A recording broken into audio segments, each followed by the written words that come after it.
कई बार ऐसा होता है कि जब हम किसी दूसरे की या खुद की गलती को कुछ ज़्यादा ही गंभीर मामला से ले लेते हैं और यह हम भूल बैठते हैं कि उसके अंदर कितनी अच्छाई है, उन्होंने कितने अच्छे काम किए, लेकिन फिर भी हम कुछ ऐसा कर जाते हैं जिससे उसका विश्वास सच्चाई से, समाज से उठ जाता है। मैं पूछना चाहता हूँ, क्या उसकी ये गलती उसके अच्छे कामों के सामने छोटी है? आपका उत्तर होगा नहीं, लेकिन फिर भी हम जाने या अनजाने में कुछ ऐसा कर जाते हैं जिससे उसका विश्वास टूट जाता है। आइए इसे कहानी से समझते हैं। कहते हैं कि एक राजा था और उस राजा ने 10 खूंखार कुत्ते पाल रखे थे और उन कुत्तों का इस्तेमाल वो तब करता था जब उनके यहाँ किसी से कोई गलती हो जाती थी, उनसे किसी से कोई गलती सरसद हो जाती थी तो उनको सजाए मौत देने के लिए वो खूंखार कुत्तों का इस्तेमाल करता था। एक दिन राजा के एक पुराने मंत्री से कोई गलती सरसद हो जाती है। पुराने मंत्री से कोई गलती हो जाती है। राजा अत्क्रोधित होकर गुस्से में आकर फैसला सुना देते हैं कि इस मंत्री को खूंखार कुत्तों के सामने फेंक दिया जाए। लेकिन राजा सजाए मौत देने से पहले उस मंत्री से पूछता है कि आखिरी ख्वाहिश क्या है। तो मंत्री कहता है कि राजन, मैंने आपकी सेवा में 10 साल गुजारे हैं, 10 सालों तक मैंने आपकी सेवा की है और मैं चाहता हूं कि मुझे सजाए मौत देने से पहले मुझे 10 दिन की मोहलत दे दी जाए।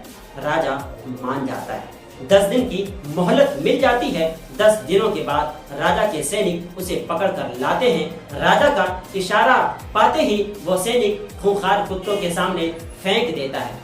लेकिन हैरानी की बात यह है कि कुत्ते उन पे टूट पड़ने के बजाय उनसे मचल मचल कर खेलने लगते हैं और प्यार से उनका पैर चाटने लगते हैं। राजा ये सारा मंजर देख रहा था। उसको बड़ा ताज्जुब भी हो रहा था, बड़ी हैरानी हो रही थी कि आखिर मामला क्या है। ये कुत्ते टूट पड़ने के बजाय उससे खेल क्यों रहे हैं, मन ही मन सोच रहा था। आखिरकार रहा नहीं गया। राजा ने मंत्री से पूछा, आखिर बात क्या है?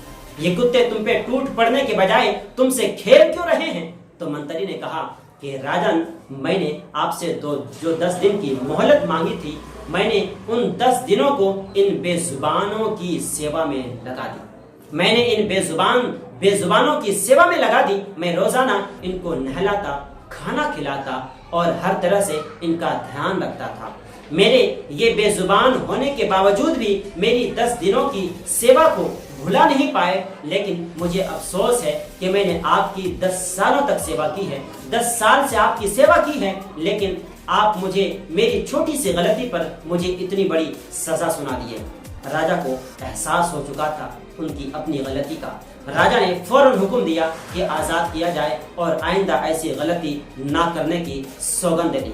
मेरे दोस्त, कई बार इस राजा की तरह हम भी किसी दूसरे की बरसों की अच्छाई को उसके एक पल की बुराई के आगे सब कुछ भुला देते हैं। क्यों हम अपने घमंड में ही चूर चूर हो जाते हैं?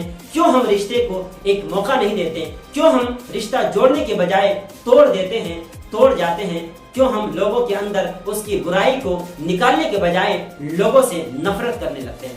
क्या लोगों के अंदर से बुराई का खात्मा नहीं हो सकता है? क्या रिश्ता जोड़ा नहीं जा सकता है? क्या उनकी गलती को सुधारा नहीं जा सकता है?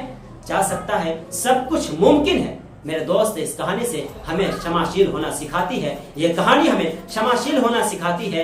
और मेरे दोस्त, एक बात याद रखना कि कभी किसी का विश्वास टूटने न पाए, क्योंकि विश्वास ही रिश्ते को मजबूत बनाई रखती है। मेरे दोस्त, अगर खुद पर यकीन और भरोसा हो तो जिंदगी में जो कुछ हासिल करना चाहते हैं वो हम हासिल कर ही लेते हैं। जैसा कि मुझे यकीन और भरोसा था कि एक दिन मैं जरूर मोटिवेशनल पे काम करूंगा और आप लोगों तक मैं अपनी बात को पहुंचाने की कोशिश करूंगा।